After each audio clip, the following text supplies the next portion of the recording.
Okay. So I said that initially in the 1800 जब ये मालूम चला कि there is something called electromagnetic waves, the first obvious question was what is the medium through which these waves are traveling. It was hypothesized that that medium is ether, and therefore if the light is moving through ether with a velocity of c, then अगर उस ether के respect में कोई relative motion पे होगा, let's suppose earth relative motion पे है, तो अलग अलग डायरेक्शंस में लाइट की वेलोसिटी भी अलग अलग होंगी. And people tried to calculate this relative velocity difference of light waves in two perpendicular directions, and one of those experiments is the Michelson-Morley experiment. ठीक है, we have discuss this Michelson Morley experiment in detail. इसमें बहुत simple है कि light जो है एक तो है दो पाथ्स में ट्रेवल करती है बिफोर रीचिंग द टेलीस्कोप, एक तो in the direction of motion of the earth through the ether, and एक दूसरा in the direction of motion perpendicular to the earth through the ether. ठीक है, and then we try to calculate the path difference between both these two light waves and calculate what is going to be the fringe shift associated with that.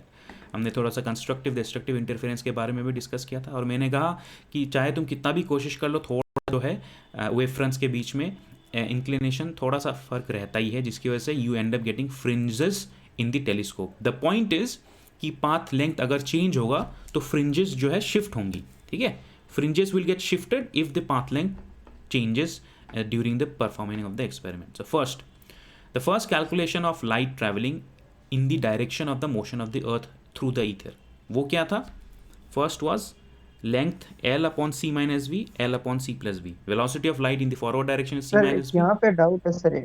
बताइए sir sir ये change नहीं होगा sir. L sir increase नहीं होगा sir. First time L से ज्यादा travel करेगा क्योंकि अपनी भी एक वेलोसिटी है, और सेकेंड टाइम सर एल से कम होगा क्योंकि अपन फॉरवर्ड मूव कर चुके हैं थोड़ा.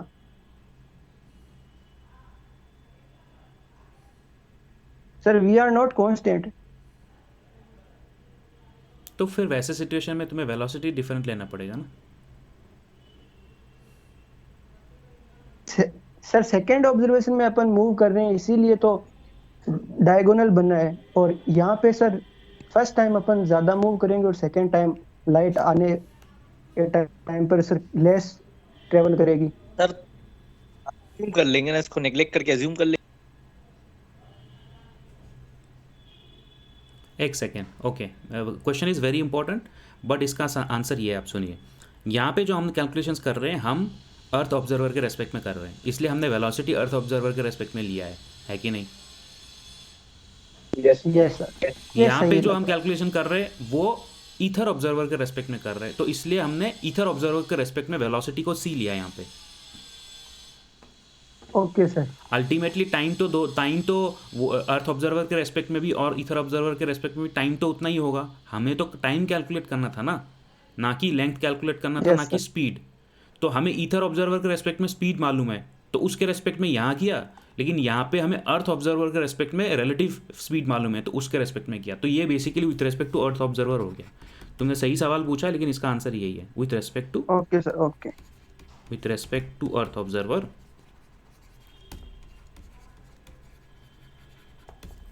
और दूसरा हो गया ये with respect to ether observer. Thank you sir. Okay, ठीक है. तो ये कैलकुलेशंस करने के बाद हमें जो टाइम पीरियड मिला फॉरवर्ड डायरेक्शन और बैकवर्ड डायरेक्शन के लिए, वो ये है.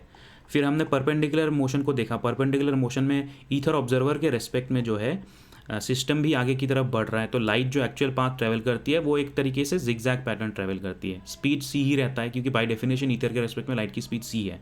तो फिर उसको यूज़ करके हमें पाइथागोरस थ्योरम यूज़ करके हमने कैलकुलेट किया कि टाइम पीरियड कितना लगेगा, वो निकला ये. तो दोनों टाइम पीरियड्स का जो डिफरेंस है वो रहा ये. ठीक है, तो इन टाइम पीरियड्स की डिफरेंस की वजह से जो दोनों लाइट वेव्स आएंगी, they will have some kind of phase difference. Okay, और उस फेज डिफरेंस की वजह से जो पाथ डिफरेंस होगा उसकी वजह से फ्रिंजेस पे फर्क पड़ेगा. अब मैंने आपको बताया कि एक्चुअली क्या है, यहाँ पे लेंथ का आर्म लेंथ भी बराबर नहीं है, ज़रूरी नहीं कि आर्म लेंथ बराबर है. L1 और L2 में थोड़ा सा फ़र्क हो सकता है, तो इसलिए क्या किया, they resolve it by rotating the setup. जब सेटअप एक कॉन्फ़िगरेशन में था तो टाइम पीरियड डिफरेंस की वजह से डेल टी था और लेंथ डिफरेंस की वजह से डेल टी डैश था. जब सेटअप को 90 डिग्री रोटेट किया तो टाइम पीरियड डिफरेंस तो उतना ही होगा ना, टाइम पीरियड डिफरेंस तो उतना ही होगा, लेकिन जो पाथ डिफरेंस है वो माइनस हो गया. तो total time period difference associated with the paths of both the two come out to be 2 del T. So 2 del T की वजह से क्या होना चाहिए कि अगर हम रोटेट करेंगे कॉन्फ़िगरेशन को setup is rotated by 90 degrees, उस वैसे सिचुएशन में फ्रिंजेस जो है शिफ्ट हो जाएंगी, एक्सपेक्टेड। मतलब जब सेटअप को जब हम रोटेट करेंगे 90 डिग्रीज तो fringe will get shifted by some number and we can calculate कि कितना शिफ्ट हुआ है बाय दिस पर्टिकुलर फार्मूला। जब हमने सेटअप का सारा वैल्यूज ऑब्टेन किया तो 0.04 आया, और बाद में सिस्टम को इम्प्रूव करने के बाद 11 मीटर आर्म लेंथ लेने के बाद 0.4 आया, लेकिन एक्चुअल में देखा गया कि कोई फ्रिंज शिफ्ट हुआ ही नहीं। This is known as the null result of Michelson Morley experiment. Sir yes और ये दिखाना चाहते थे कि ईथर कुछ नहीं होता है। ये कोई मतलब ये इनका कुछ ऐसा दिखाने का पर्पस नहीं था, इनका बेसिकली मेजर करना था फ्रिंज शिफ्ट कितना है, बट अल्टीमेटली रिजल्ट निकला null. They were unable to measure a fringe shift, the experiment was performed over and over again. Now अब तुम ये बोल सकते हो कि साइंटिस्ट ने क्या कंक्लूड किया। There were lots and lots of theories and one of these theories was that there is something fundamentally different about our understanding of velocities, about speed of light, about ether. So clearly ये बात तो है that it failed to prove the existence of ether. Okay, it failed to justify the existence of ether. It failed to justify the existence of ether. ठीक है, और दूसरा ये है कि अगर फ्रिंज शिफ्ट 0 है तो फ्रिंज शिफ्ट जो है बेटा, फ्रिंज शिफ्ट किसकी वजह से क्रिएट हो रहा है। यहाँ पे अगर आप देखेंगे तो फ्रिंज शिफ्ट जो है स्पीड ऑफ लाइट की रिलेटिव वेलोसिटी की वजह से क्रिएट हो रहा है कि नहीं? Yes sir, yes sir. The fringe shift is getting created because the velocity डेल्टी में आपको अगर आप यहाँ पे देखेंगे that there is some kind of a relative velocity of light along perpendicular and parallel directions are different. तो एक कंक्लूजन ये है that the speed of light is not different in different directions. मतलब we go back to our original proposal. हमारा जो original proposal था मैंने यहाँ पे लिखा था एक c-v फॉरवर्ड ऊपर की तरफ c। तो ये जो आइडिया है ये गलत है। मतलब रिलेटिव डायरेक्शन में स्पीड ऑफ लाइट c-v नहीं है, रिलेटिव डायरेक्शन में भी स्पीड ऑफ लाइट c ही है। That is another conclusion. और क्योंकि तब c होगा तभी जाकर के ये फ्रिंज शिफ्ट भी प्रेडिक्शन 0 आएगा। देखो हमें नया डिस्कवरी कहाँ होता है? नया डिस्कवरी तब होता है जब तुम एक हाइपोथेसिस देते हो, वो हाइपोथेसिस का जो प्रेडिक्शन है वो एक्सपेरिमेंट के साथ मैच नहीं करता, तो फिर हम उस हाइपोथेसिस को डिस्कार्ड कर देते हैं ना। आपने क्लास 8-9 में पढ़ा होगा कि साइंस क्या होती है। साइंस में क्या होता है कि कोई प्रॉब्लम होता है, उस प्रॉब्लम को सॉल्व करने के लिए आप कोई प्रपोजल देते हो, कोई थ्योरी देते हो, कोई हाइपोथेसिस देते हो कि ऐसा ऐसा हो रहा है। फिर उस हाइपोथेसिस से आप एक्सपेरिमेंट डेवलप करते हो, फिर एक्सपेरिमेंट से उस हाइपोथेसिस के प्रेडिक्शन के साथ मैच करने की कोशिश करते हो। अगर उस हाइपोथेसिस का प्रेडिक्शन एक्सपेरिमेंट के साथ मैच होता है फिर हम बोलते हैं सक्सेसफुल हाइपोथेसिस, थ्योरी बना देते हैं उसको हम। और जब तक वो प्रेडिक्शंस को बताता रहेगा we will say that it's a correct theory. लेकिन जिस दिन कोई ऐसा एक्सपेरिमेंट मिला जिसको वो हाइपोथेसिस एक्सप्लेन नहीं कर सकता तो we have to disregard that hypothesis and bring forward some new solution. This is the idea of science. तो our ideas, there are lots of ideas here और बहुत सारे proposals भी आए. We will not go too much into the proposals. One fundamental hypothesis was the idea that the velocity of light in parallel and perpendicular directions are same. मतलब relative motion में भी velocity of light c ही है जो ether के respect में है। ether के respect में rest पे भी velocity of light c है, ether के respect में relative motion में भी velocity of light c है। That is something that we need to look into. So that is one. It failed to justify the existence of ether. It failed to justify the relative velocity of light. Relative velocity of with respect to some relative observer or observer in ether. Okay. So let's. अगर yeah. Ether exist ही नहीं करता तो light की speed किसके respect में हमने फिर calculate की है? हाँ यही तो क्वेश्चन है। लाइट की speed is a universal constant, किसी के रेस्पेक्ट में नहीं, सबके रेस्पेक्ट में, तुम्हारे रेस्पेक्ट में, मेरे रेस्पेक्ट में, सोलर सिस्टम के रेस्पेक्ट में, किसी मूविंग ऑब्जेक्ट के रेस्पेक्ट में, लाइट के रेस्पेक्ट में भी, सबके रेस्पेक्ट में लाइट की स्पीड c ही है। That is the mind boggling conclusion from all of this which is known as slide पे जाओगे? which is Excuse not me, sir. yes sir जो T2 था वो ईथर फ्रेम में हमने करा था उसकी कैलकुलेशन, तो अगर हम उसको भी अर्थ के फ्रेम में करते तो रिजल्ट्स क्या होते? अर्थ के फ्रेम में आप कर सकते हो, सेम ही रिजल्ट होगा, कोई प्रॉब्लम थोड़ी ना होगी। You either transform the system velocity constant रख के, या फिर यू सेम सिस्टम है वेलोसिटी को ट्रांसफॉर्म कर लो, एक ही बात है ना। Hello sir. या सर पिछली स्लाइड पे जाओगे सर प्लीज। हाँ, पिछले में, ठीक है, बताइए। सर कुछ ये नोट एब्स्ट्रैक्ट स्पेकुलेशन क्या होता है? क्या चीज़? सर एक बार ऊपर चलना। एक एक करके बेटा, एब्स्ट्रैक्ट क्या कहते सर एब्स्ट्रैक्ट स्पेकुलेशन हैं? ये कहाँ पे आपने पढ़ा? सर क्लेपनर में ही पढ़ा था, 443 पेज पे last paragraph. In what context, can you read the sentence? Yes one minute sir. Sir बस सर यहाँ Newton about that he would forgo abstract speculation and deal only with the observable facts. हाँ, तो मतलब ऐसे ही imaginary ideas के ऊपर वो कुछ हाइपोथेसिस नहीं देगा, वो सिर्फ एक्सपेरिमेंटल फैक्ट्स को जो प्रूफ कर सकता है उसी के ऊपर देगा, बेसिकली रियलिस्टिक सिनेरियो के ऊपर, ना अबाउट ना imaginary without evidence any kind of experiment के ऊपर। एब्स्ट्रैक्ट मतलब it's not based on reality, it has more to do with imagination and thought processes. हाँ बेटा, नेक्स्ट क्वेश्चन क्या पूछ रहे थे आप? Thank you sir. सर अब लगा लो सर वही। हाँ ओके, तो यहाँ पे आता है सर ये हाँ जी, सर हाँ जी, सर ये आपने कहा था कि लाइट की स्पीड सबके रिस्पेक्ट में कांस्टेंट ही है, हाँ, तो फिर जैसे मैं लाइट की स्पीड से भाग रहा हूँ और मैंने टॉर्च जला तुम्हारे दी, लिए भी कांस्टेंट में है। तो फिर सर मेरे हिसाब से तो वो सी की चलेगी, और कोई आदमी रेस्ट पे तो उसको तो फिर उसके लिए 2C भी से दिखेगी, उसके वो लिए भी हो नहीं सी, सकता। उसके लिए भी सी में है। क्यों नहीं हो सकता? किसने बोला? तुमने फिर कभी सर लाइट तो की स्पीड में मतलब ट्रेवल करके देखा है? हर फ्रेम ऑफ रेफरेंस नहीं में सेम ही रहेगा। हर फ्रेम ऑफ रेफरेंस में सेम रहेगा वो। हाँ सर बताइए। यही तो सर ये कॉन्सेप्ट है ना टाइम जो डायलेशन का। न्यूटोनियन मैकेनिक्स में जो हमने रिलेटिविटी पढ़ी है कि इसके रिलेटिव में माइनस प्लस हो जाता है v प्लस सी और v में। Exactly, very good. वो गलत है, वो सब गलत है, उसको बाहर फेंक दो। अभी मैं उसी में आ रहा था, गैलीलियन ट्रांसफॉर्मेशंस की बात कर रहे हो ना? They were wrong, they are wrong, yes sir. They are wrong. I will come to that. In fact आज का जो टॉपिक है, I will throw away the Galilean transformations and I will come up with a new set of transformation equations. That is the topic for today. ठीक है, Galilean invariant transform Galilean transformations. I'll come to that. Yes. Any other question?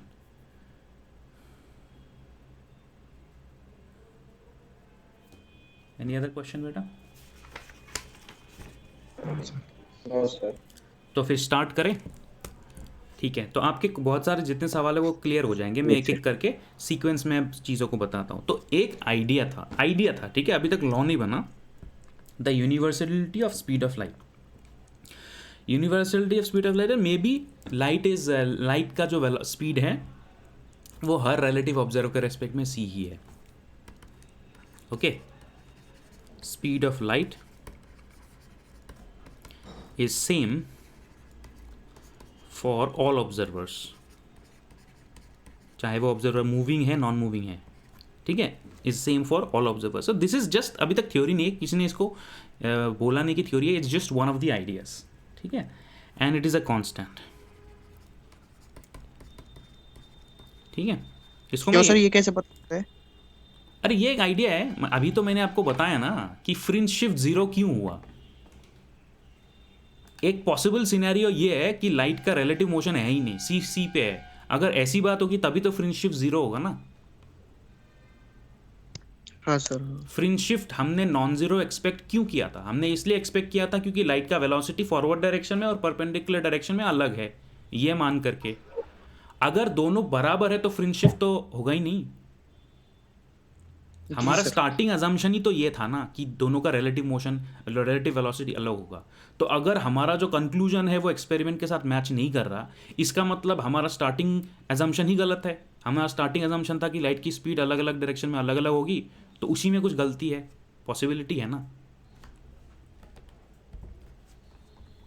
तो इस possibility को हम यहाँ side में रखते, थोड़ा सा और बाकी कुछ डिस्कशन करते हैं। I will come back to this in a moment, ठीक है। दूसरा है principle of relativity, but before we discuss the principle of relativity let us talk about जो अभी आप someone said about Galilean transformation. So let us talk a little bit. मैंने I think Galilean transformation discuss किया था ना जब मैं Newton mechanics पढ़ा रहा था. Yes, sir. यस सर हो गया. हाँ, तो मैं जस्ट इसका थोड़ा सा इंट्रोडक्शन कर देता हूँ आपको. गैलीलियन ट्रांसफॉर्मेशंस का बेनिफिट क्या है? गैलीलियन ट्रांसफॉर्मेशंस बेसिकली क्या होता है, जब भी आप कोई भी पार्टिकल्स की पोजीशन और टाइम पीरियड और कोऑर्डिनेट्स को कनेक्ट करना चाहते हैं between two different observers, then Galilean transformations provides you some transformation equation to connect between them. So for example, अगर मान लेते हैं कि कोई ऑब्जर्वर जो है तुम्हारा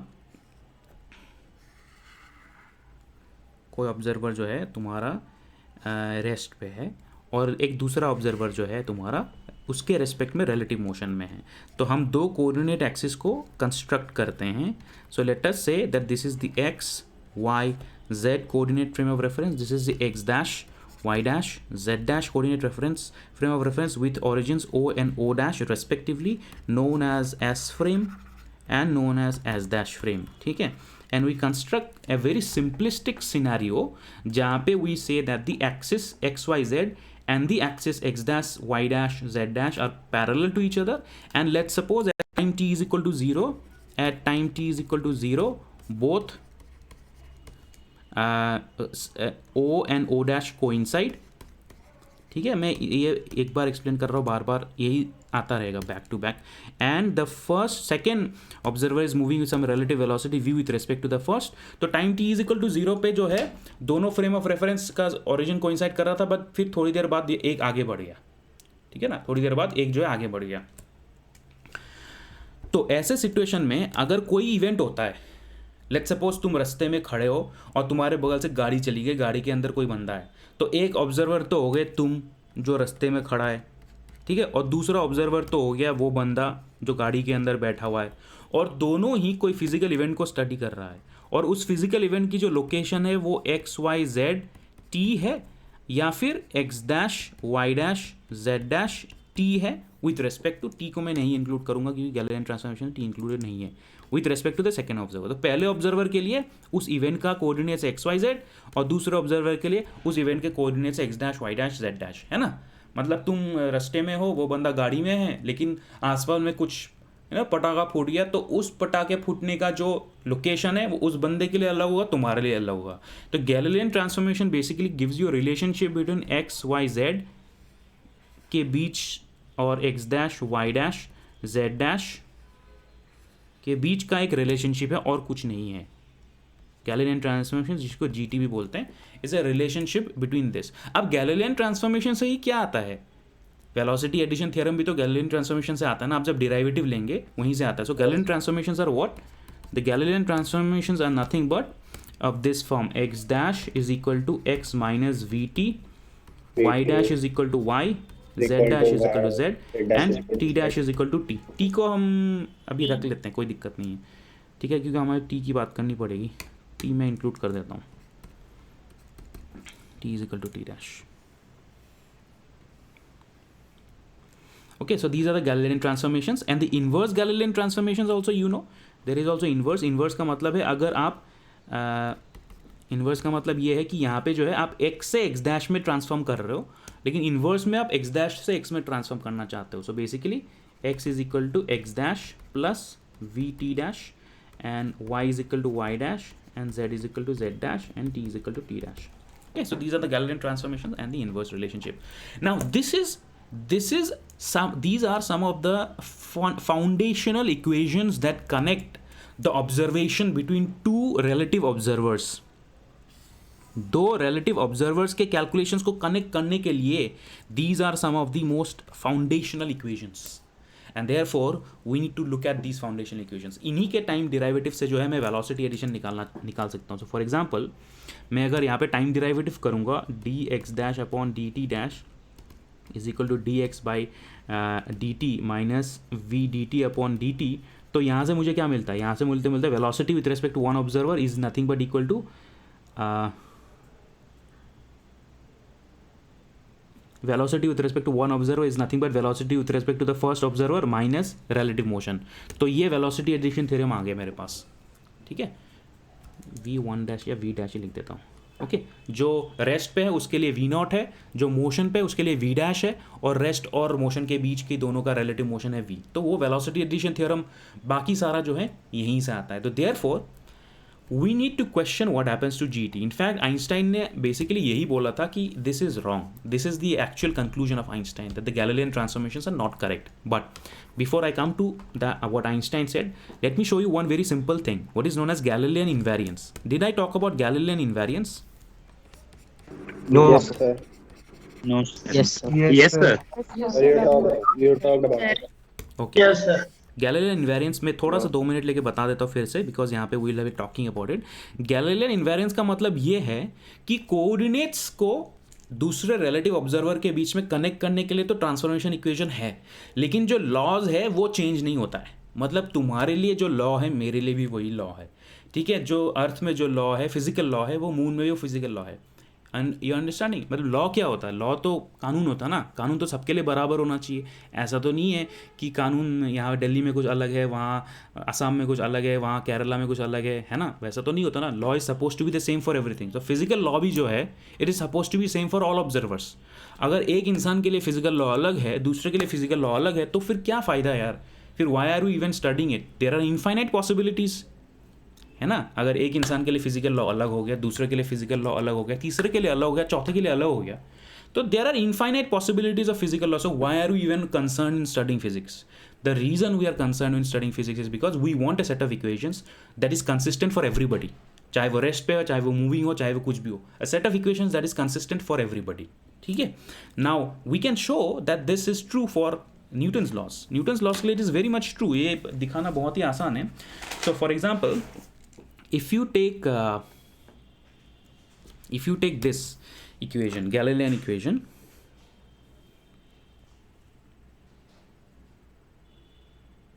तो मैं इसको एक क्या करूँ पता है, मैं इसको दोबारा से यहाँ लिखता हूँ, बट ये सिंबल्स मेरे को पसंद नहीं आ रहे। लेट्स सपोज एक पार्टिकल है जो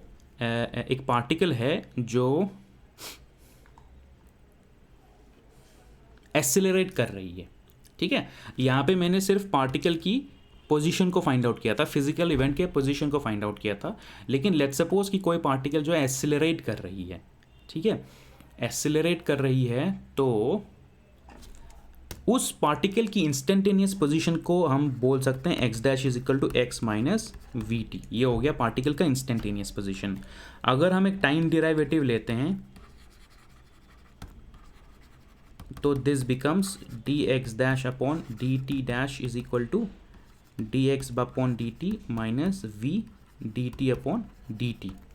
ये हो गया velocity addition theorem, velocity theorem, okay. दोबारा से हम अगर एक टाइम डिराइवेटिव लेते हैं तो ये बन जाता है d two x dash upon d t dash two is equal to d two x upon d t two. और क्योंकि यहाँ पे ये गायब हो गया and v is a constant, v क्या है? v is the relative motion between velocity between two observers, so this comes out to be zero, this comes out to be zero. इसका मतलब क्या है? इसका मतलब है the acceleration experience by a body with respect to one observer is equal to the acceleration experience by the body with respect to another observer. That's it. अगर एक observer के रेस्पेक्ट में पर्टिकुलर बॉडी एक acceleration experience कर रहा है, तो दूसरे ऑब्जर्वर के रेस्पेक्ट में वही बॉडी सेम एक्सेलरेशन ऑब्जर्व कर रहा है। तो अब यहाँ से मालूम क्या चलता है? यहाँ से मालूम हमें ये चलता है दैट क्योंकि mass is also invariant according to Newtonian mechanics, in Newtonian mechanics, तो इससे क्या होगा? M a dash x is equal to m a x. तो इसका मतलब क्या है? Force experience by the particle in one frame of reference is the same as the force experience by the particle in another frame of reference. Are you understanding? चाहे तुम कोई भी observer हो, चाहे तुम्हारा रिलेटिव मोशन कुछ भी हो, तुम अगर किसी सिस्टम को स्टडी कर रहे हो तो उस सिस्टम का फोर्स और एक्सेलरेशन सेम रहेगा, वो चेंज नहीं होगा, ठीक है। और अगर इससे हम क्या कंक्लूड कर सकते हैं? इससे हम ये कंक्लूड कर सकते हैं कि अगर one law is valid in one frame of reference, और वैसे हमने न्यूटन जो सेकेंड लॉ है वो हमने किसी पर्टिकुलर रेफरेंस फ्रेम में नहीं वैलिड माना, वो इन जनरल माना है। तो अगर एक्स वाई जेड फ्रेम में वो मानते कि okay this law is valid here, and x dash axis में भी वो मानते कि this law is valid here. It simply means that both these equations F x dash is equal to m a x dash is consistent with F x is equal to m a x. They are none other than the same, they are the same. तो एक ये इंसान के लिए जो equation of motion होगा, ये इंसान के लिए भी इक्वेशन मोशन सेम ही होगा. दोनों के लिए इक्वेशन मोशन अलग नहीं होगा. Are you understanding? Yes, sir. This is known as Yes, sir. Galilean invariance, या फिर it has also another name which is known as principle of relativity. Principle of relativity. This is known as a principle of relativity. The statement of principle of relativity is nothing but what is the Galilean invariance. Galilean invariance को ही principle of relativity कहा जाता है. It says that, थोड़ा सा मैं detail में लिख देता हूँ इसको. There is no way of determining whether one is moving uniformly or, now this also connects the first law, or at rest as the mechanical laws are valid. This is the important point. Valid in all inertial frames and are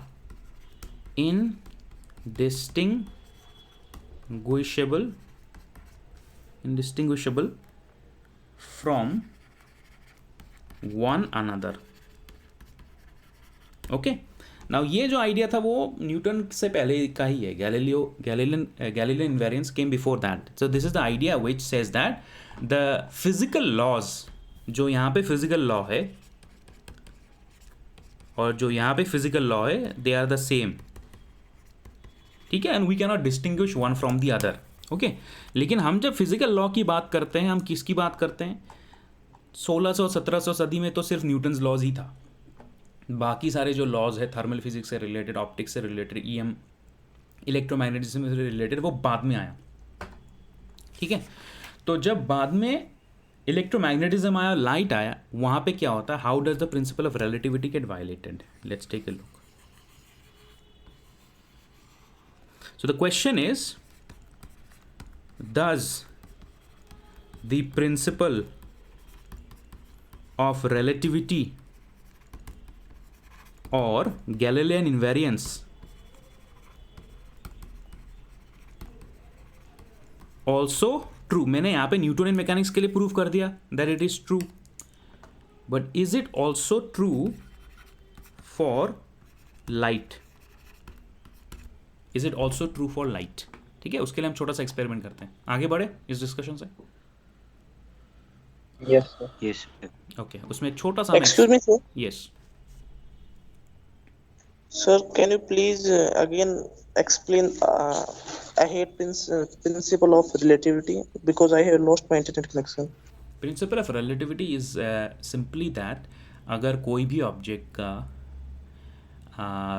forces जो वो experience करता है with respect to one observer, और जो acceleration experience करता है with respect to another observer, it is consistent with somebody else making the measurement. मतलब तुम रेस्ट में अगर किसी ऑब्जेक्ट के फोर्सेस और एक्सेलरेशन को मेजर करते हो, या तुम मूविंग फ्रेम से उस ऑब्जेक्ट की फोर्सेस और एक्सेलरेशन को मेजर करते हो, वो सेम रहता है. And not only the forces are the same, but the equation of motion that both connect with respect to two different observers. So this is with respect to, let's suppose, this observer, ठीक है, and this is with respect to this observer. They are consistent. ठीक है. The laws and the equations that we are connect the calculations of two different observers are consistent across the board. That is principle of relativity. इसका मतलब the physical laws are same for one person, second person, third person, for everybody. Consistency of the physical laws as well as the consistency of the quantities in those physical laws like forces and acceleration. Okay. Okay, sir. Okay, now the question is this same applicable to light also? तो light के लिए हम एक छोटा सा experiment करते हैं. Let's suppose again we take the same frame of reference xyz and x dash y dash z dash.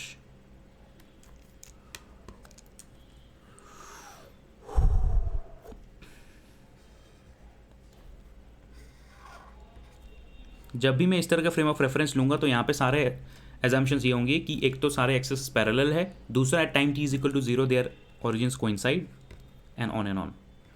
ठीक है, तो एक्सपेरिमेंट ये है कि x dash y dash z dash और x y z there are two frames of reference. One is moving with a particular velocity v with respect to the other.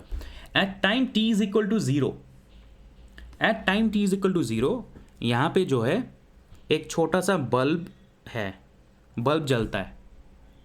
जब bulb जलता है तो एक वेवफ्रंट छोड़ देता है, वो इट लीव्स आउट वेवफ्रंट, और वो वेवफ्रंट को क्या होता है, वो थोड़ी देर बाद जो है वो वेवफ्रंट स्प्रेड आउट हो जाता है इस तरह से. ठीक है, लाइट की वेलोसिटी तो v से ज़्यादा है तो वेवफ्रंट इस तरह से स्प्रेड आउट हो जाएगा. मैं इसको थोड़ा बीच में लेके आता हूँ, एक सेकेंड. तो वेवफ्रंट जो है वो कोऑर्डिनेट सिस्टम जो हमारा फर्स्ट वाला है उसमें स्प्रेड हो गया पूरा, वहां से वो स्पेशली नहीं, कहां पे है? वो तो स्प्रेड स्पेस में हो रहा है, लेकिन मेजरमेंट दोनों का अलग अलग होगा, है ना. वो तो मतलब इनिशियली हमने कहीं से भी मतलब लाइट सोर्स स्टार्ट किया मतलब. नहीं, light source is present in S frame. Okay, okay, light source और light pulse is released in S frame, लेकिन दिखेगा तो वो दूसरे बंदे को भी दिखेगा ना. यस, है ना. तो अगर जब दोनों time t is equal to 0 पे एक लाइट वेव फ्रंट जो है स्प्रेड आउट हो गया, लेट्स सपोज इसका सेंटर है यहाँ पे,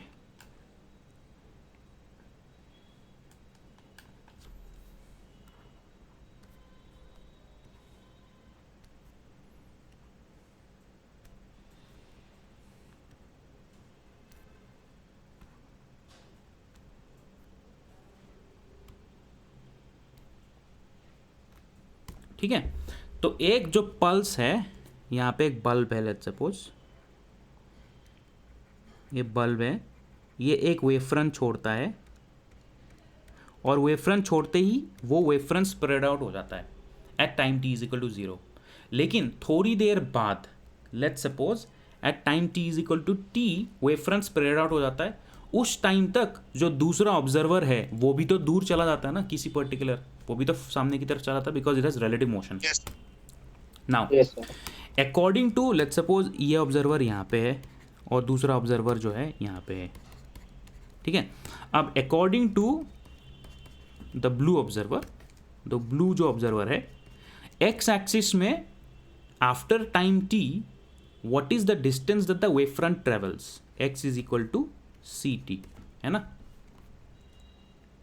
yes sir. And according to the orange observer, x dash axis में the light after time t is at x dash is equal to x minus vt, where x is equal to ct minus vt. Yes? Yes. According to the blue observer, उसके frame of reference से light emit हुआ है centre से, तो distance x at time t is x is equal to ct. लेकिन according to the orange observer, क्योंकि वो खुद भी मूव कर रहा है, तो x dash is equal to x minus v t, और x is equal to c t. So this is nothing but equal to c minus v t. Minus क्यों हुआ है मतलब ये? अरे ये तो गैलीलियन ट्रांसफॉर्मेशन है, मैंने कुछ वो ओके ओके, याद रखो इसको. This is the Galilean transformation. हां सर, एक्चुअली मुझे लगा आपने वो x मींस vt जो उसकी डिस्टेंस कवर किया और उसका डिस्टेंस दोनों को ऐड करना, तो मुझे लगा स्ट्रेट फॉरवर्ड गैलीलियन ट्रांसफॉर्मेशन. ठीक है. यस. तो अब जो है if I do a time derivative here,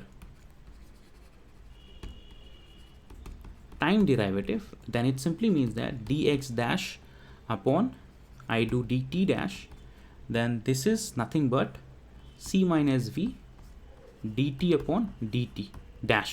अब t और t dash को मैं सेम मान के चल रहा हूँ, because that is what Newton and Galileo considered कि t and t dash are same.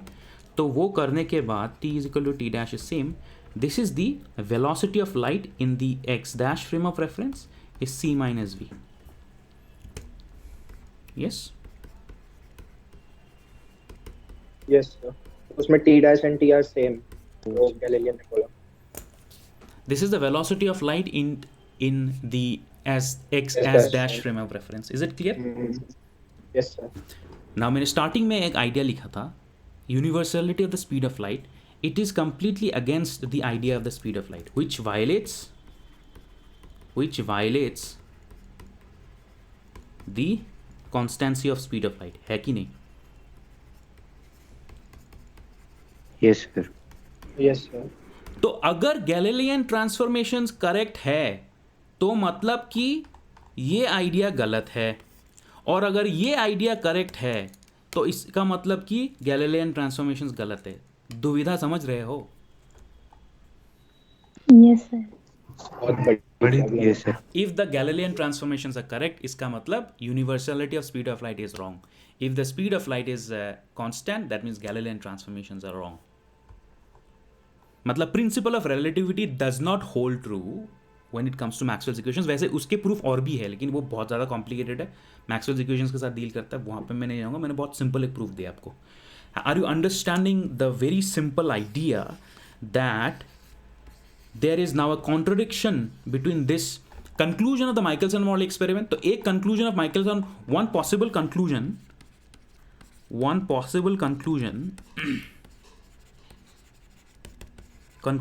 of Michelson-Morley experiment is this constancy of speed of light. Morley experiment is a constancy of speed of light. और दूसरा है आपका ये सारा कुछ. कोई doubt है यहाँ पे? Which one is right? Sir आपने क्या चीज? Possible क्या चीज? आवाज दोनों ही ऑपोजिट है आपस में. कंसिस्टेंसी भी तो उनकी डिस्टर्ब हो रही है और कंसिस्टेंसी मतलब दोनों ही उन्होंने दिए मतलब एक्सपेरिमेंट में. मतलब देखो, अगर माइकलसन मॉर्ली एक्सपेरिमेंट के रिजल्ट्स को हमें एक्सप्लेन करना है तो one very possible idea is constancy of speed of light. लेकिन Galilean transformations are violating the idea of constancy of speed of light. So maybe speed of light is not constant, Galilean transformations are right, or maybe Galilean transformations are right and constancy of speed of light is true. Are you understanding? Wrong. Yes sir. अब अगर तुम होते अगर हाँ क्या चीज? Sir आपने ऊपर क्या लिखा था अभी? मैंने लिखा था कि एक कंक्लूजन क्या है माइकलसन मॉर्ली एक्सपेरिमेंट का, ये है कि may be speed of light is constant for all relative observers. ये लिखा था मैं, वन पॉसिबल कंक्लूजन. अच्छा, अब अगर मुझे बताओ, तुम अगर होगे तो तुम किसके फेवर में बोलोगे कि the Galilean transformations are right या speed of light is constant? तुम किसको वोट दोगे? फिजिक्स की दुनिया में अगर कोई प्रेसिडेंट बनना चाहता है तो किसको वोट दोगे? Sir constant. Constancy of speed of light. वो क्यों दोगे भाई? इसका मुझे रीजन दो. कि वो हम लोग ऑब्जर्व कर किस तरीके से कि स्पीड ऑफ लाइट हमारे लिए बराबर चल रही दोनों में. तो तुम्हें कैसे मालूम? कैलकुलेशन इजी हो जाएगा. हमें ऐसे सर कैलकुलेशन हम लोग को ऐसे नहीं, ईथर वहां पे पूरा तुमने फाउंडेशन ही हिला दिया है. गैलीलियन ट्रांसफॉर्मेशंस कोई छोटा मोटा चीज़ तो नहीं है ना. पूरा न्यूटोनियन मैकेनिक्स उसी के ऊपर बेस्ड है. अब तुम उसी को रिजेक्ट कर रहे हो बिकॉज मैंने बोला कि may be speed of light is constant. ये क्या बात हो गई? जो 200 साल से तुम्हारा साथ दे रहा है, 300 साल से, उसको तुमने रिजेक्ट कर दिया एक ही झटके में. बहुत बुरा हुआ सर. तो can you give me logical reasoning why you would choose constancy of speed of light? Speed of light is very large. बस ये क्या बात हो गई? लार्ज हुआ तो क्या हो गया? बड़ा है तो बेहतर है मतलब.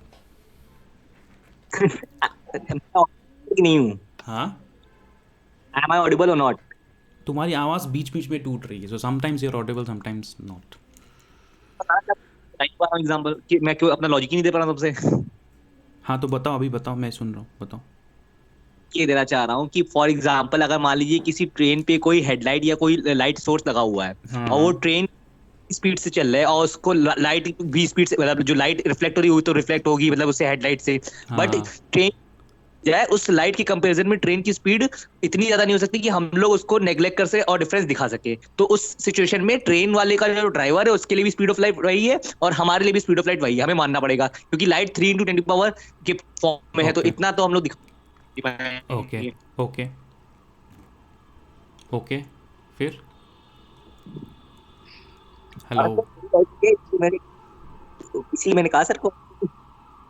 हाँ नहीं, वो तो बहुत स्पेसिफिक सिचुएशन हो गया ना, इन जनरल मैं पूछ रहा हूँ, क्योंकि ये जो हमने फ्रिंज शिफ्ट कैलकुलेट किया है वो तो ऐसे ट्रेन के ऑब्जर्वर के पॉइंट ऑफ व्यू से नहीं किया है, वो लाइट के ही इंटरेक्शन की वजह से है। थोड़ा सा भी डिफरेंस हो जाएगा तो लाइट में फेस शिफ्ट क्रिएट हो जाएगा, है ना। तो वो जो फेनोमेना है उसको इग्नोर नहीं कर सकते। क्या चीज़? Sir, is any instrument to measure the speed? problem. One by one. What are first person? What are you saying, beta? Sir, is any instrument to measure the speed of light? हाँ, वैसे तो बहुत सारे instruments हैं। Speed of light was measured long before, पहले ही measure कर लिया गया था in the 1800s। What was the other question? नहीं sir, I was just saying that t equal to t prime में कुछ प्रॉब्लम है, इसलिए वो t is equal to t prime में भी प्रॉब्लम हो सकता है, तो इसका मतलब गैलीलियन ट्रांसफॉर्मेशन प्रॉब्लम है ना, ये कह रहा हूँ बेसिकली। अगर t is equal to t prime में प्रॉब्लम है तो ठीक है। तो I hope that all of you are appreciating the dilemma of pre modern physics. हाँ जी सर, मैं ये बोल रहा था कि हाँ, गैलीलियन ट्रांसफॉर्मेशन को रिजेक्ट करने का एक और कारण ये हो सकता है कि गैलीलियन ट्रांसफॉर्मेशंस जो है, मतलब प्रिंसिपल ऑफ रिलेटिविटी जो है, वो मैक्सवेल्स इक्वेशन के साथ भी जो है वो फिट नहीं बैठते हैं, नहीं बैठता क्योंकि मूविंग इलेक्ट्रॉन का जो भी प्रॉपर्टीज होता है, नहीं बैठता। लेट्स सपोज कि एक इलेक्ट्रॉन है, मेरे ख्याल से ऐसा कुछ इक्वेशन है कि एक इलेक्ट्रॉन है, अगर वो एक मूविंग ट्रेन में वो इलेक्ट्रॉन भी मूव कर रहा है, लेट्स से, ओके, बट वो नहीं बैठता। I am agreeing with you ना, चाहे तुम कोई भी एक्सपेरिमेंट ले लो, it is not the Galilean, the principle of not relativity is not valid for Maxwell's equations and therefore it is not valid for electromagnetic waves also. Yes so the question is, are the Maxwell's equations correct now? ये भी सवाल उठा था कि Maxwell equations तो गलत नहीं है ना। So maybe Maxwell's equations also wrong. So there is a lot of discussion that has happened. अभी मैं तुम लोग को सिर्फ वही एग्जांपल दे रहा हूँ that can make sense to you. We can also have a discussion on Maxwell's equations. Even Maxwell's equations के ऊपर discussion था कि are the Maxwell's equations incorrect? Is the principle of relativity correct? Or maybe Maxwell's equations are correct but principle of relativity is wrong or whatever it is. तो then at that particular junction एक जो है योद्धा आया, मतलब what do you say, scientist Einstein at the age of 26, he proposed a couple of ideas, very simple ideas but very mind-boggling ideas. He rejected Galilean transformations. He accepted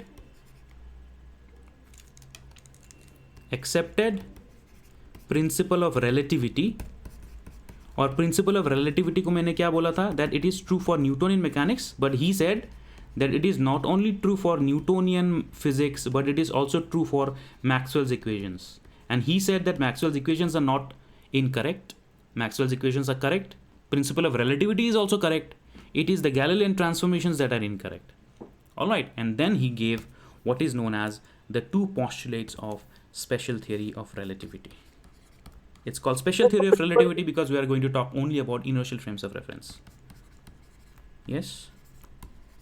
principal of Galilean invariance ही है ना, उसका दूसरा नाम ही तो है principle of relativity. तो इनवेरिएंस को वो कर लिया उन्होंने एक्सेप्ट, मतलब हाँ, इसका दूसरा नाम ही है principle of relativity. So special theory of relativity consists of two postulates, just two postulates, nothing more, provided by, और वो postulates पहले से भी थे। He was the first person to connect the dots. He was the first person to come and say, okay, these are not just some simple ideas, these are some fundamental rules that the universe is following. So he accepted the principle of relativity, but पहले जो है principle of relativity सिर्फ Newtonian mechanics में valid था। Now he is saying, चाहे वो electromagnetism हो, चाहे वो स्टैटिस्टिकल फिजिक्स हो, चाहे वो थर्मल फिजिक्स हो, कुछ भी हो, all kinds of physical laws are consistent with the principle of relativity. Sir, ये बात समझ नहीं आई थी जो अभी आपने कहा, rejected GT and accepted principal of relativity, दोनों तो सर एक ही हो गए ना, GT and gravity. No. Galilean invariance is different from Galilean transformations. Okay Galilean invariance is different from Galilean transformations. हमने गैलीलियन इन्वेरियंस को शो किया यूजिंग गैलीलियन ट्रांसफॉर्मेशंस. यस तो ही इज सेइंग कि ये कंक्लूजन ट्रू है but ये method गलत है. Are you understanding? He is saying the conclusion of principle of relativity is correct, but the transformation equations are incorrect. तो sir इसको explain करने के लिए उसने कुछ यूज किया होगा ना. Well, कि अगर को कह रहा है कि ग्रेडियंट ट्रांसफॉर्मेशन गलत है तो कुछ तो एक्सप्लेन करने के लिए यूज किया see, होगा. there is a lot of thought process that goes behind it. There is a lot of क्या बोलते हैं thought experiments that Einstein have provided. मैं तो उसको बहुत ज़्यादा क्या बोलते हैं शॉर्ट करके आपको आपके सामने प्रेजेंट कर रहा हूँ. तो he has of course studied various things and various बहुत सारी इनकन्सिस्टेंसीज है मैक्सवेल्स इक्वेशंस से रिलेटेड बहुत सारी चीज़ें. Finally he came up with the idea that this is the only solution. और अगर इस सोल्यूशन से कुछ गलत प्रेडिक्शन आता तो इस सोल्यूशन को भी हम रिजेक्ट कर देंगे. लेकिन 100 साल हो गया, this solution is working perfectly fine. ठीक है. Yes sir. Okay, so he provided this solution. Now वैसे इस सोल्यूशन को डिराइव नहीं किया जा सकता कहीं से because that was his idea. He said that this must be true and if this is true that is consistent, this will solve every problem, but it will create some new conclusions जिसको हमें accept करना पड़ेगा. Okay, see, he emphasized or he asserted that if we assume that these two postulates are true, it will resolve everything else, and then we'll have to replace Galilean transformations with something else. Okay, so he said he accepted the idea of principle of relativity, but he only rejected the transformation equations, which are Galilean equations. And principle of relativity में सिर्फ Newton's laws ही नहीं, he included all laws of physics. Okay, so now in STR the principle of relativity includes all laws of physics. All laws मतलब mechanical laws, statistical laws, thermal laws, laws related to optics, laws related to electromagnetism, whatever it is, electricity, magnetism, charges, कुछ भी हो, all laws of physics, he said, all laws of physics are same in all inertial frames. मतलब कि तुम एक किसी particular experiment को use करके तुम डिस्टिंग्विश नहीं कर सकते कि तुम कौन से फ्रेम में हो, वो दूसरा कौन सा फ्रेम में है. You can not do that. And second he said the constituency of speed of light.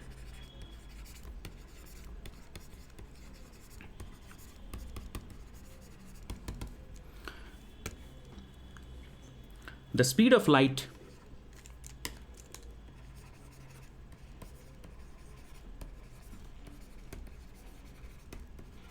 in vacuum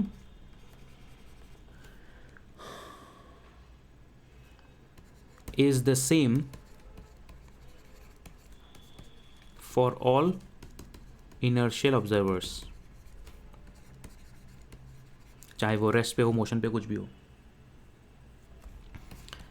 And is independent. This is also consequence of the same thing. Independent of the motion of source or source of light, etc. ठीक है. सबसे पहला चीज principal of relativity को ही accepted to be true. Constancy of speed of light को भी ही accepted to be true. And therefore the only thing that is left that is untrue is the Galilean transformations. So if indeed the Galilean transformations are untrue, now we must replace the Galilean transformations with something else. We must replace the Galilean transformations with something else. Now what is that something else is what we are going to derive. He is talking about for the inertial observers, speed of light is same in the vacuum. But what if the observers are not inertial? See, special theory of relativity is a very special case of general theory of relativity. Special का मतलब क्या है यहाँ पे पता है? It only talks about inertial frames of reference. Okay, sir. इसलिए इसको स्पेशल बोला गया है. आप रेस्टोरेंट में जाते हो तो स्पेशल डिश होता है ना, स्पेशल डिश में क्यों स्पेशल बोलते हैं? कुछ अलग होता है ना उसमें. तो ये जो थियरी है ये जनरल थियरी नहीं है. Einstein also gave in 1919 what is known as GTR. GTR का नाम आपने सुना होगा. It is known as general theory. General theory deals with both inertial as well as non-inertial frames of reference. It deals with gravity, it deals with acceleration. Inertial frames of reference do not deal with accelerating frames of reference. It does not deal with gravity. It only deals with, STR only deals with inertial frames of reference. So therefore, everything that we are going to talk under this context is for inertial frames of reference only. Clear hai? Yes, sir. Yes, sir. There. Yes, sir. Now that you have understood the idea of special theory of relativity, we are going to use these two postulates to derive a new set of transformation equations that connects the coordinates between of physical events between relative observers. आगे बढ़े, लिख लिया? Yes, sir. ठीक है, आगे बढ़ते. Yes. And this set of transformation equations are known as, पता किसी को? Lorentz transformations.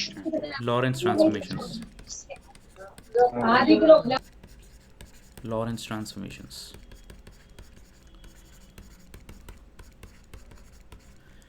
वैसे लॉरेंस ट्रांसफॉर्मेशंस जो है कम वेलोसिटी में GT में कन्वर्ट हो जाता है. It's a very special case, but this is more of a general case scenario.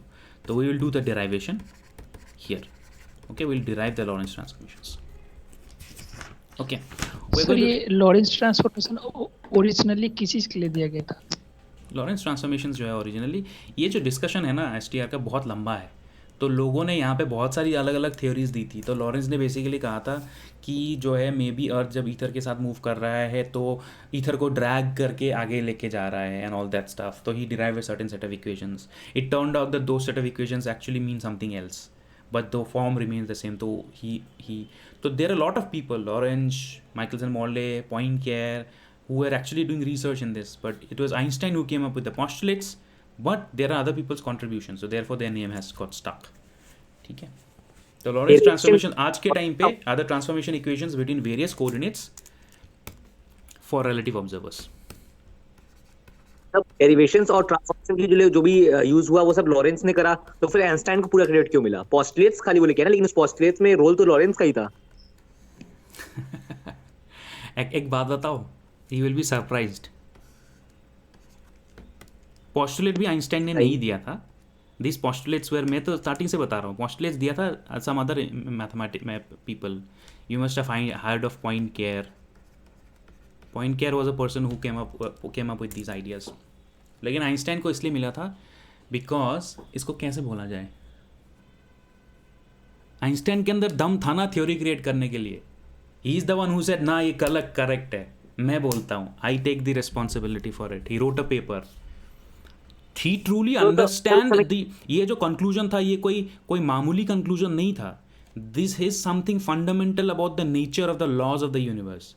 He understood कि ये जो सिंपल कंक्लूजन, ये कोई जस्ट ऐसा कोई कंक्लूजन नहीं है जो हम ऐसे थियोरी डिस्कस करते करते ये कंक्लूजन ले लें. No, this is something very fundamental. This is at the root of everything. He understood the significance of these conclusions and he created the theory based on this because he understood that from here everything comes out. This is at the source. सब लोग ढूंढ रहे source कहाँ पे, लेकिन Einstein को मिल गया कि सोर्स ये है. This is a source of the entire theory जो यहाँ से क्रिएट किया जा सकता है. बहुत लोगों ने अलग अलग काम किया, लेकिन बहुत लोगों ने अलग अलग काम किया, बट कनेक्ट किया किसने? The connect, the person who connected the dots, the person who created the that's why he named it as postulates. Poincare did not name it as postulates. Poincare said that this is a possibility, और वहीं पे खत्म हो गया. He did not assert anything else. Einstein said, okay, this conclusion is a fundamental postulate about the nature of the laws of the universe. That's why he gets the credit. But he didn't prove that. Proof तो किसने नहीं किया ना. These ideas cannot be proved. तुम्हें क्या लगता है? Constants of speed of light can be proved. Physical laws, मतलब principle of relativity का कोई fundamental derivation है? कर ही नहीं सकता. तो कोई proof नहीं है ना. These are axioms. It's like who is coming to assert these axioms? कैसे क्या स्टडी करा उन्होंने कि उनको समझ में आ गया ये चीज जो हम लोग चीज नहीं कर पाते हैं? वो उनका ब्रेन है ना. That's why the people say he's a genius, because he found something and he believed in something that people did not usually agree with him.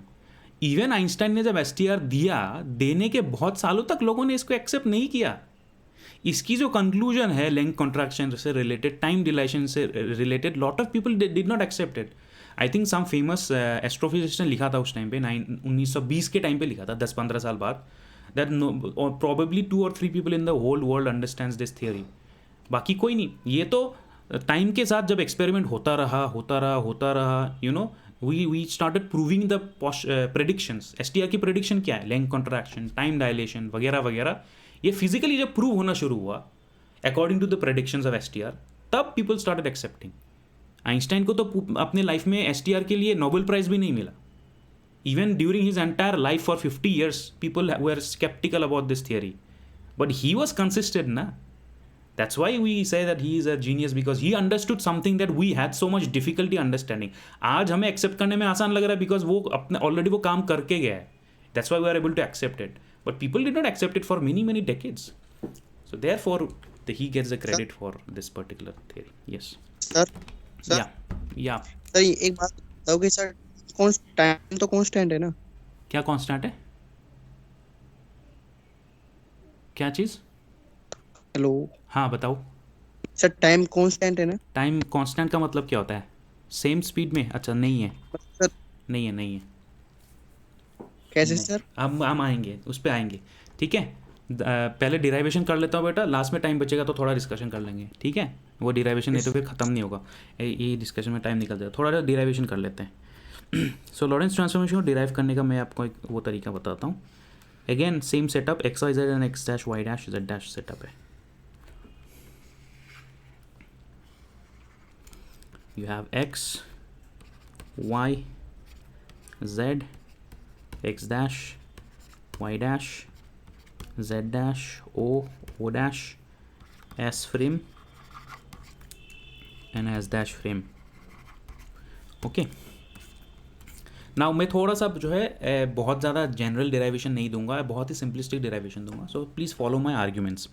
सबसे पहले तो ये है कि Lorentz transformation is some kind of a relationship that exist between x Y z t which is the coordinate of a physical event and the x dash Y dash Z dash t dash which is the coordinate of same physical event but with respect to different observer, ठीक है.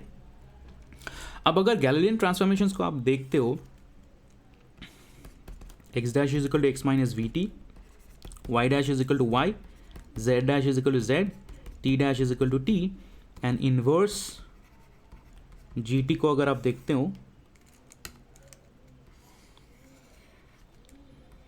x is equal to x dash plus vt dash, y is equal to y dash, z is equal to z dash, and t is equal to t dash.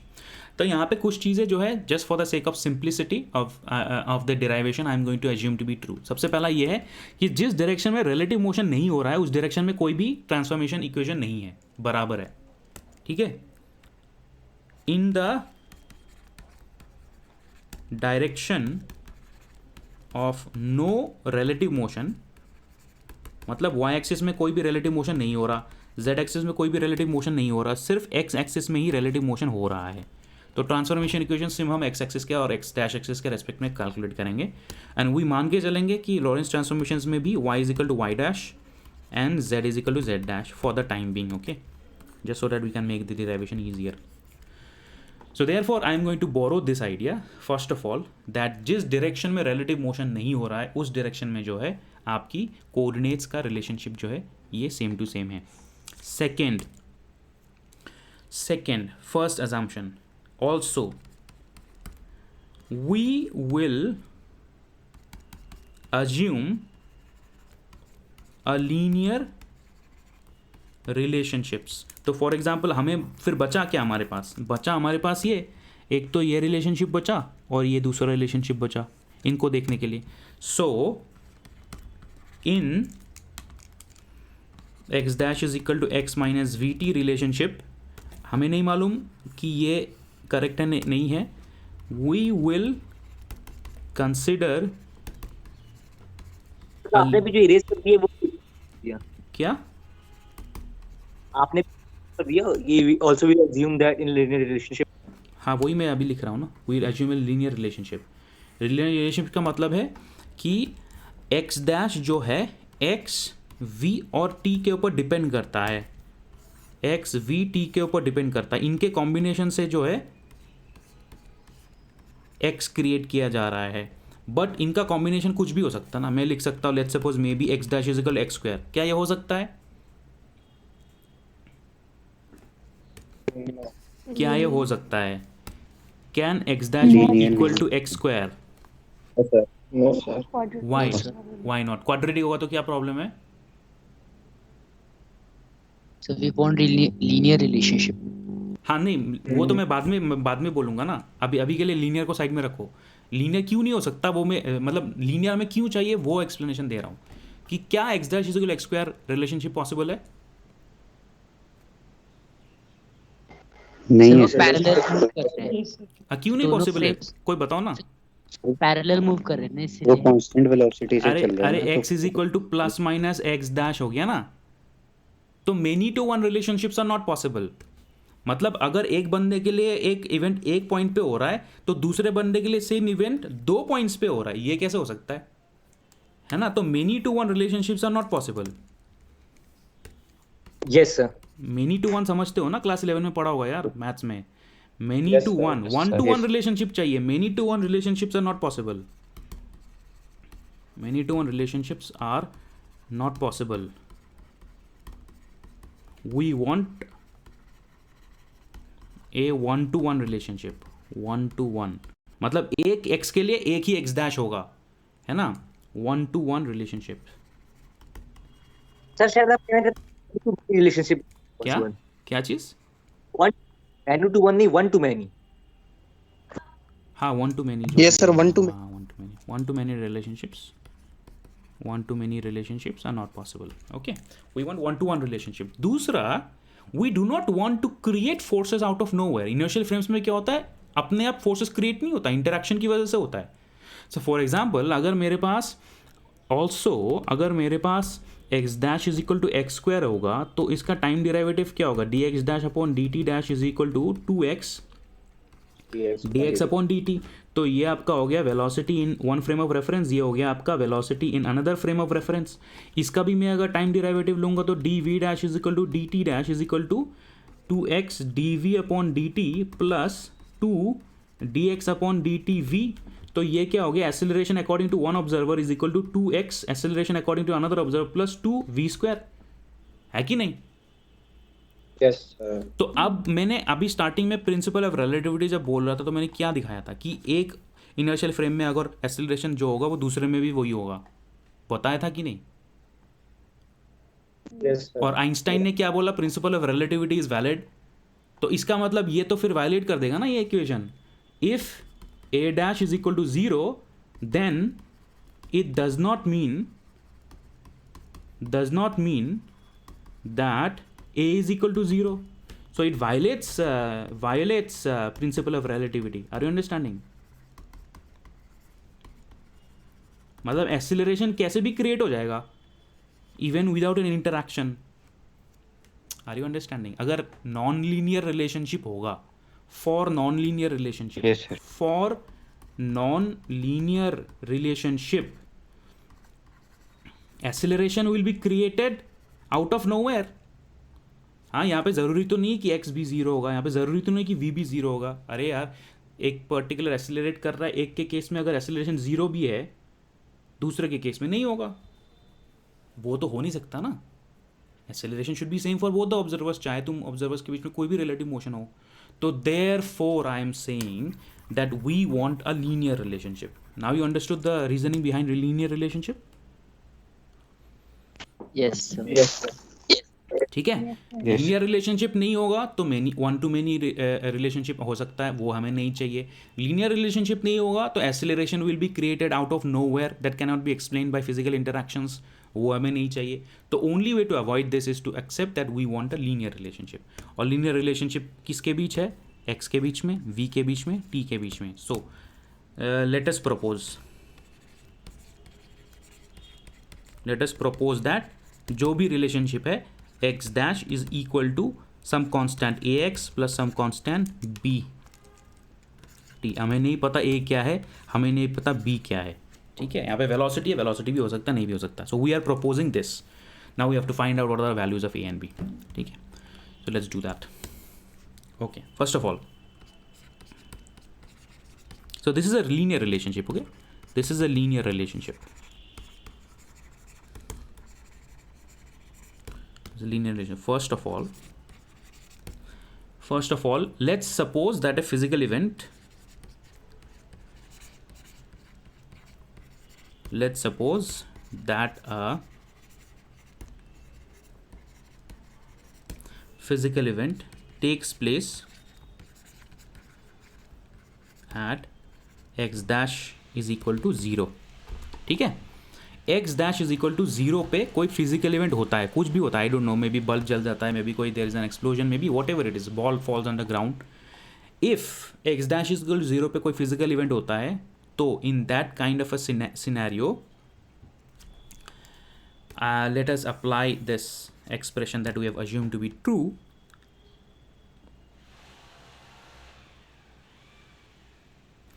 अगर x dash is equal to 0 पे कोई physical event होगा, then वो physical event x axis के respect में कहाँ पे होगा, x is equal to vt. ठीक है, अगर x dash एक्सिस में हो रहा है तो the location is simply given by x is equal to vt. इसमें कोई गलत बात नहीं है. For an observer in the S frame of reference, अगर एस डैश में कोई ओरिजिन पे कोई इवेंट होता है तो एस फ्रेम ऑफ रेफरेंस में उसकी location is vt. Quite simple this is, इसमें कुछ वो नहीं है. तो नाउ एंड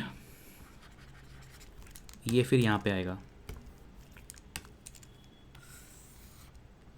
फिर यहाँ पे आएगा. So then x dash is equal to a x plus b t में we just write a x is equal to v t plus b T.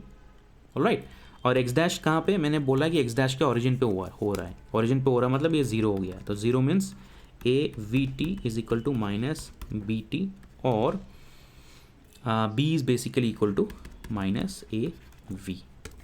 ठीक है, this is one equation. Let's suppose this is 1, equation number 2. So using 2 in 1, ठीक है, using 2 in 1 we get x dash is equal to ax plus bt is equal to ax plus minus avt. So therefore this is equal to ax minus avt is equal to ax minus vt. So we get x dash is equal to a x minus vt. तो I don't know what a is, I need to calculate what a is. Clear? यहाँ तक सही है? Yes sir. ठीक है, अब तो ये हो गया फॉरवर्ड ट्रांसफॉर्मेशन. इन्वर्स ट्रांसफॉर्मेशन भी मैं ऑब्टेन कर सकता हूँ. इन्वर्स ट्रांसफॉर्मेशन में स्ट्रेट फॉरवर्ड लिख दूंगा. ठीक है, आप भी एग्जाम में अगर डायरेक्टली लिख दोगे तो कोई प्रॉब्लम नहीं है उसमें. If this is the straightforward transformation, तो इन्वर्स ट्रांसफॉर्मेशन जो आपका हो सकता है that is possibly x is equal to a x dash plus we t, क्योंकि वेलोसिटी उल्टी डायरेक्शन में, ये हो सकता है इन्वर्स ट्रांसफॉर्मेशन. वेलोसिटी उल्टी डायरेक्शन में है तो इन्वर्स ट्रांसफॉर्मेशन में ही हो सकता है. Yes yes sir. Alright, now अब जो है हमने यहाँ पे जो एक छोटा सा एक्सपेरिमेंट किया था, इस एक्सपेरिमेंट को दोबारा रिपीट करते हैं with respect to this the set of equations. Now let us imagine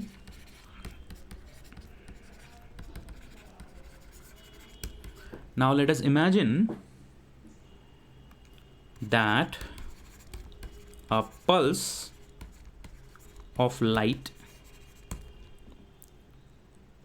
is sent out from O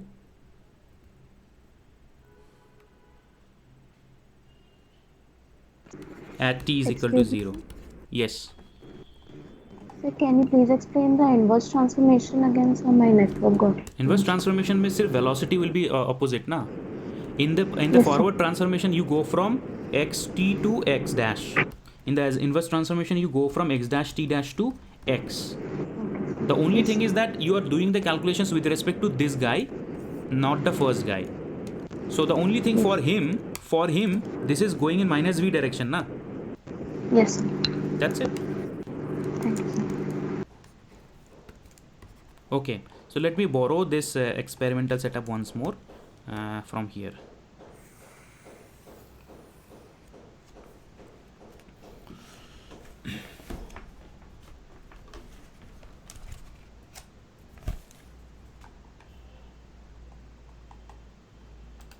Okay.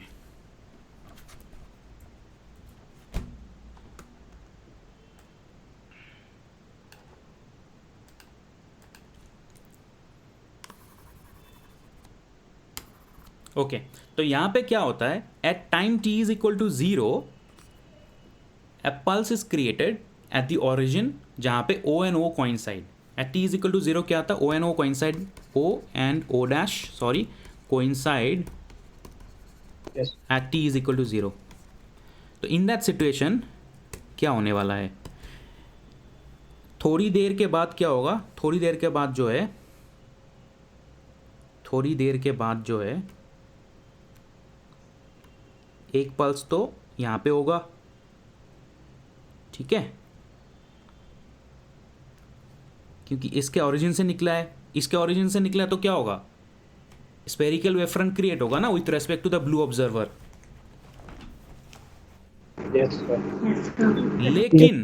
लेकिन अगर constancy of speed of light is valid तो रेड ऑब्जर्वर के लिए भी एक स्फेरिकल वेव फ्रंट क्रिएट होगा। Yes sir, बिल्कुल। ये चीज बताओ समझ में आया कि नहीं।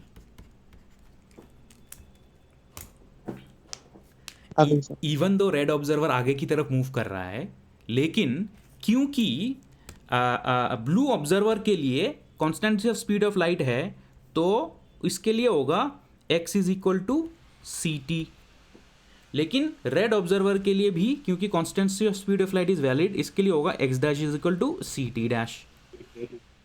दोनों के लिए स्फेरिकल वेव फ्रंट क्रिएट होगा। यहाँ पे क्या था, स्फेरिकल वेव फ्रंट दूसरे के लिए नहीं था, पहले के लिए स्फेरिकल वेव फ्रंट था लेकिन दूसरा रिलेटिव मोशन में था तो उसके लिए इट्स नॉट नेसेसरीली स्फेरिकल।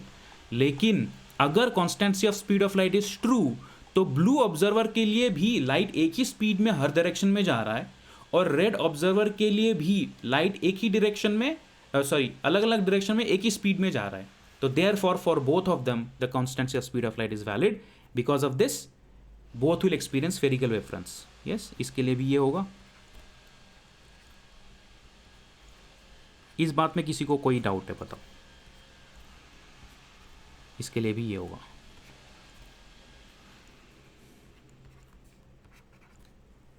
इस बात में किसी को कोई डाउट तो नहीं है ना। This is just a consequence of the consistency of the constancy of the speed of light.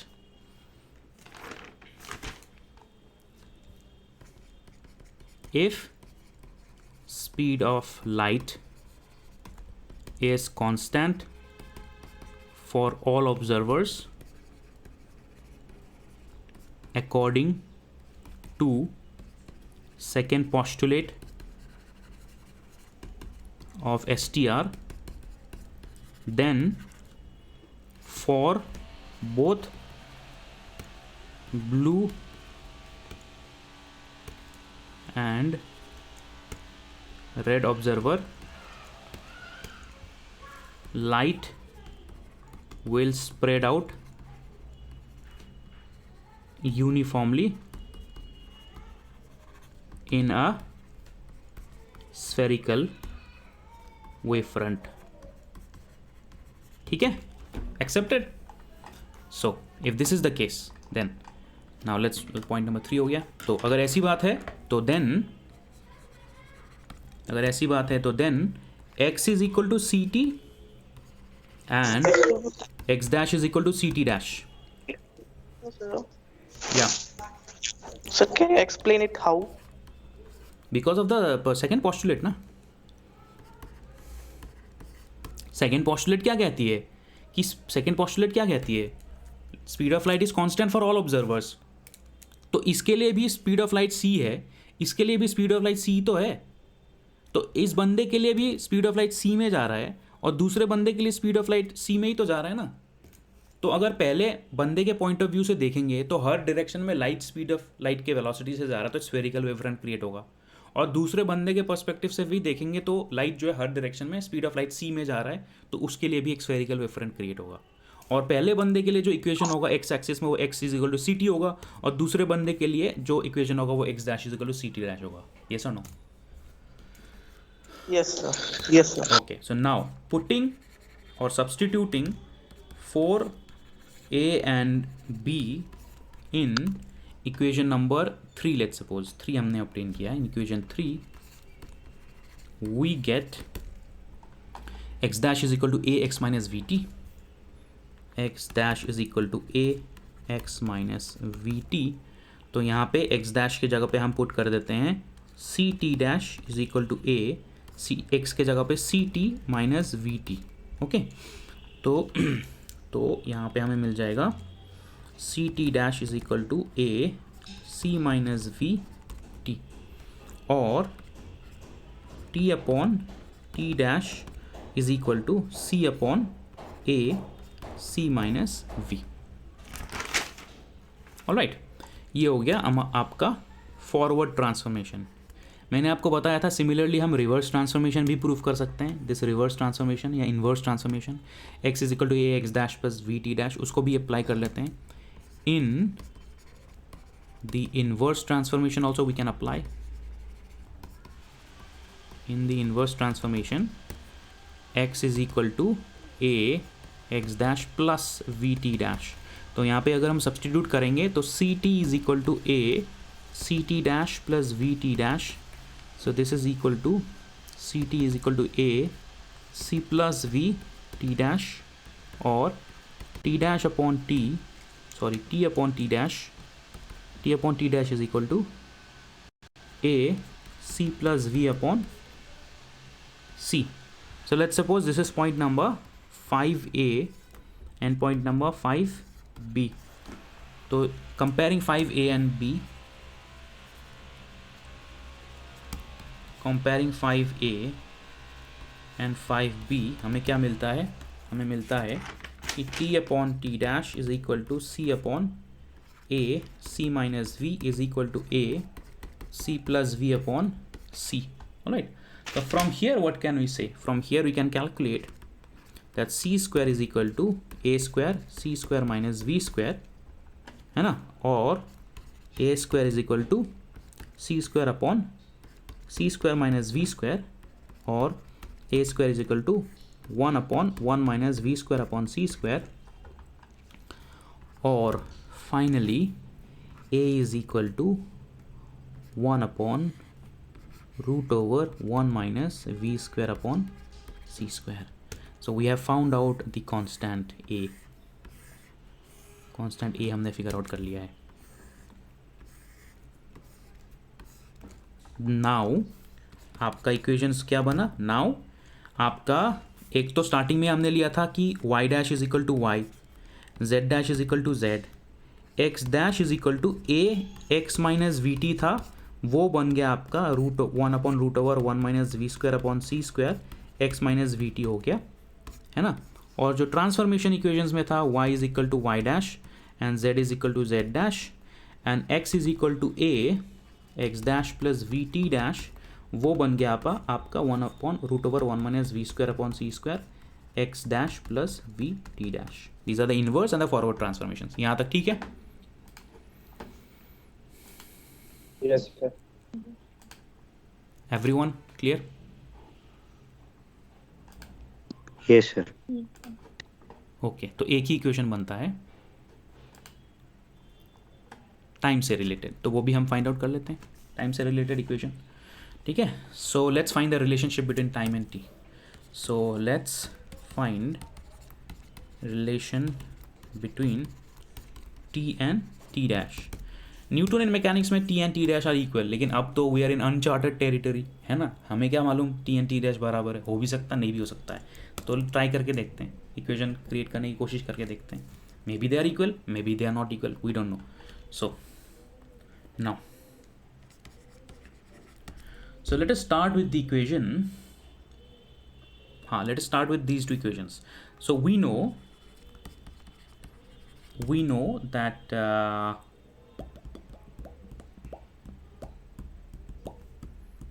let's start with the inverse equation. X is equal to 1 upon root over 1 minus v square upon c square x dash plus vt dash, है ना. ये तो हमें मालूम ही inverse equation, where x dash is equal to 1 upon root over 1 minus v square upon c square x minus vt. तो इसको substitute कर देते हैं यहाँ पे. and let's see what we get. So x root over 1 minus v square upon c square is equal to x dash is equal to 1 upon root over 1 minus v square upon c square x minus vt plus vt dash. ठीक है, तो इसको हम करते हैं. So this becomes x 1 minus v square upon c square. I hope you are following the calculations. This becomes x minus vt plus vt dash root over 1 minus v square upon c square. नीचे का term मैं ऊपर लेके चला गया. So therefore this becomes x minus x v square upon c square is equal to x minus vt plus vt dash root over 1 minus v square upon c square. x x cancel out हो गया, x x cancel out हो गया. So the remaining is minus x v square minus vt.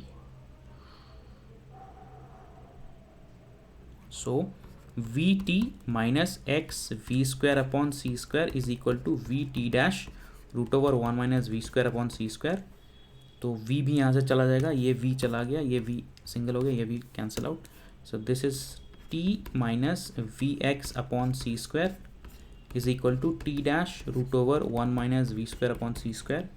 So finally we have one transformation equation. T dash is equal to t minus vx upon c square divided by root over 1 minus v square upon c square. So this is the Lorentz transformation equation corresponding to time. Done.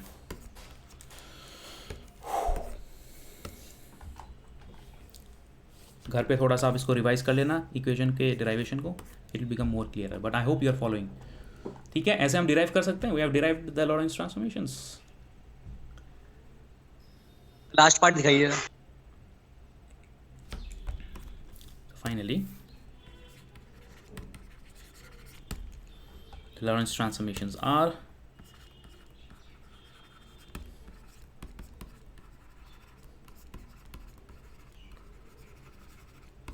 एक साथ अगर मैं लिख दूँ सबको, अगर मैं सबको एक साथ लिख दूँ, x dash is equal to gamma x minus vt, y dash is equal to y, z dash is equal to z, and t dash is equal to gamma t minus vx upon c square, where gamma is equal to 1 upon root over 1 minus v square upon c square. और इसका जो inverse transformation है, inverse Lorentz transformation, that is simply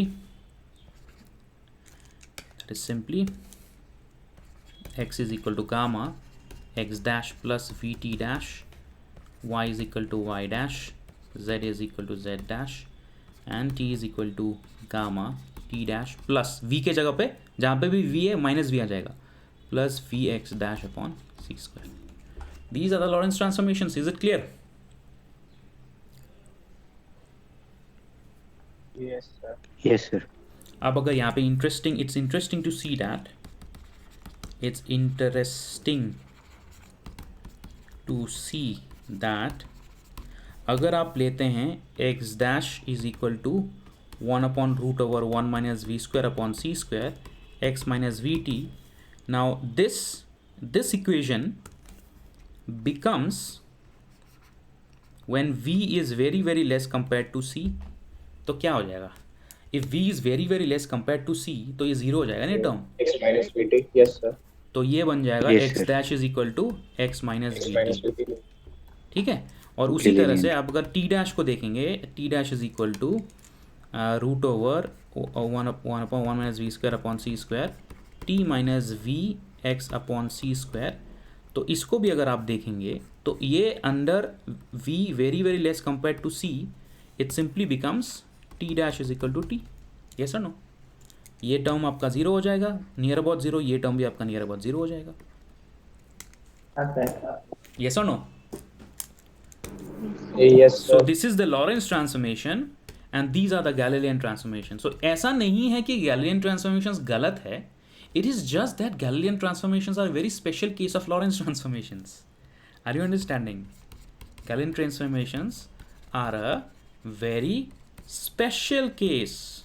मतलब सिर्फ एक ही particular situation में वो काम करता है. Special case of LT, what is the special case? V very less compared to C. तो हम normal day to day life में जब हम वेलोसिटीज को एक्सपीरियंस करते हैं, जो स्पीड ऑफ लाइट का वेलोसिटी है 3 × 10⁸ मीटर्स पर सेकेंड, उसके कंपैरिजन में बहुत ही कम है। चाहे तुम कोई फाइटर प्लेन ले लो, फाइटर जेट ले लो, सुपरसोनिक फ्लाइट एरोप्लेन भी ले लो, सुपरसोनिक जेट फाइटर, उसका वेलोसिटी भी स्पीड ऑफ लाइट के कंपैरिजन में बहुत कम है। एंड इसीलिए गैलीलियन ट्रांसफॉर्मेशन वर्क्स। बट जब हम लाइट की बात करते हैं या कुछ ऐसे सिचुएशंस की बात करते हैं जब लाइट दो वेव के बीच में कुछ इंटरफेरेंस हो रहा है या सम अदर रिलेटिविस्टिक सिचुएशन जहाँ पे सब atomic particle is moving at very high velocities, 99% velocity of light, उस केस में Galilean transformations can not be used any more. उस केस में you end up getting Lorentz transformations. That is why classical Newtonian mechanics, classical physics needs to be replaced with relativistic physics. Classical mechanics needs to be replaced with relativistic mechanics, जहाँ पे भी velocity is comparable to speed of light. Otherwise classical mechanics is good enough, but जहाँ पे velocities are comparable speed of light, then you need to look into Lorentz transformations and we will derive Lorentz transformation का conclusion क्या है, we will derive। Time कितना हो गया? 4:55। हाँ, तो आज के लिए ऑलमोस्ट टाइम अप हो चुका है।